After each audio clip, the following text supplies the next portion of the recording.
Matt Solberg, and thank you for tuning in to Team Alpha News. We're going to start off today with our international news.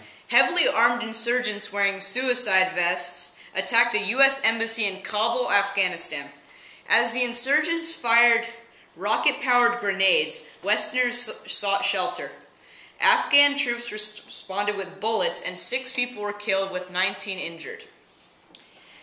The Taliban are responsible for these attacks.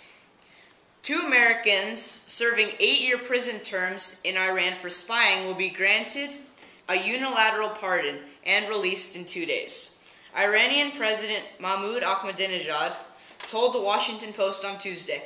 The president added that he hoped the release will be made this week, though all his decisions are subject to review by other authorities in Iran. The hikers, both 29 at the time, were arrested on the unmarked border between Iraq and Iran on July 31, 2009.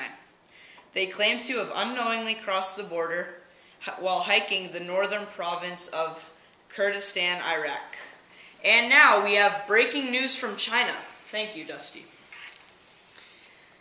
Sai Maiti, I San Dui Adili Waksor Zizi Zol Zai Lianji Zai Chanshi Liang Jra Chi Chio Zhe Zai Lang Shan Di Jilu Zhongguo Zhongbu Di Hunan Shang Ling Yi Nian Bai Yue Liu Ri Zhugangxi Zaitian Mingtianjian, China.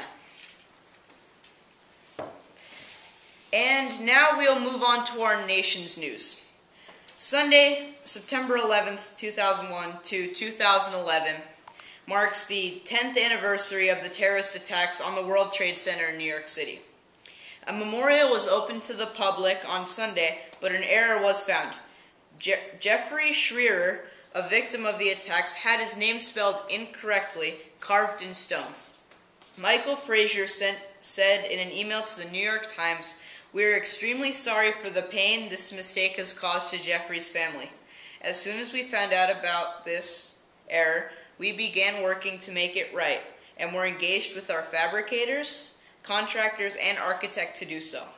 The memorial features the thousands of people killed in the attacks of 9/11. Spouses and family members are placed together, as are co-workers from the companies in the towers. First responders' names are in a ribbon on a parapet overlooking the southern reflecting pool.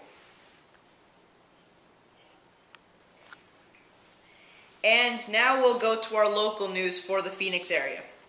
A woman is under arrest in Phoenix for allegedly cutting one of her ex-boyfriends above his throat in front of her 3 children. Daytona Johnson, 25 years old, lives with the victim and another ex-boyfriend. Police say that Johnson got into an argument with the victim, Chad Grubbs, while at their residence in the 2600 block of West Dove Valley Road. The argument turned physical after Johnson allegedly struck Grubbs in the face with a clenched fist. The other ex-boyfriend tried to intervene, but she also struck him. It escalated until Johnson returned with a meat cleaver-style knife and cut 5 to 6 inches above his throat and fled the home. A U.S. Airways flight from New York to Phoenix was diverted to St. Louis after 3 passengers acted suspiciously. U.S. Airways Flight 457 landed at Lambert Field in St. Louis shortly before 6 a.m. Arizona time due to the behavior of the 3 passengers. Agency spokeswoman Sarah Horowitz would not elaborate, so it's not known exactly what the 3 passengers were doing. And now we're going to go to our sports news, and we'll start off with football. This Sunday in the NFL, the Arizona Cardinals travel to Washington, D.C. to play the Redskins.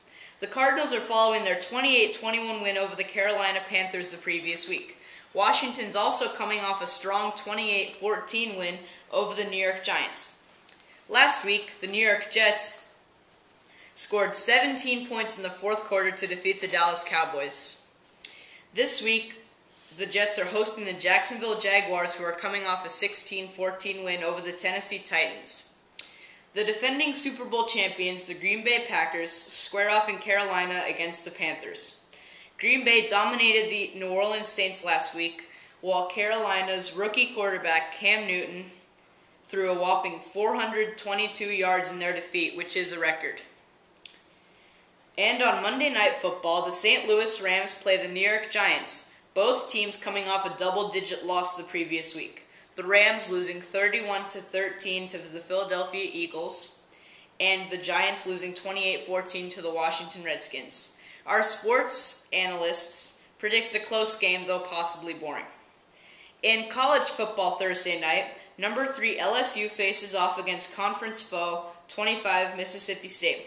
On Saturday, some interesting games should include 18 West Virginia at Maryland, Tennessee at 16 Florida, 15 Michigan State and Notre Dame, Utah at BYU, and number 17 Ohio State travels to Miami to play the Miami Hurricanes after a scare last week against Toledo. 6th-ranked Stanford comes to Arizona to face off against the Wildcats as well. The highlight of the day, though, is the number 1 Oklahoma Sooners at the number 5 Florida State Seminoles. And as the baseball playoffs come around and baseball's coming to an end, we take a look at the front-runners' chances. The Philadelphia Phillies have clinched a spot in the playoffs, while the Detroit Tigers look to be next, with a 99.9% chance of making the postseason. Close behind them are the Arizona D-backs and the Milwaukee Brewers. It seems like the rivalry of the New York Yankees and the Boston Red Sox will be carrying over into the preseason, for both teams have over a 90% chance of making it. Following them are the Atlanta Braves and the Texas Rangers. Now over to tennis. The U.S. Open tennis ended on Monday, with number 1 ranked Djokovic defeating number 2 ranked Nadal in 4 sets in the men's singles finals. In the women's singles finals, 9th ranked Stosur defeated 28th ranked Serena Williams in straight sets. The following day, Serena Williams was fined $2,000 for swearing at the chair umpire during the singles finals. Okay, now we have an iPad weather report with Dustin Gladstone. Thank you, Max. It is currently cloudy and 78 degrees with scattered storms around the valley. Tomorrow it's a high of 93 degrees with a small chance of thunderstorms. From then on, the week gets hotter and sunnier with highs in the mid-90s and sunny all week. Back to you, Max. Thank you for watching Team Alpha Newscast. Tune in tomorrow. You never know what will happen new.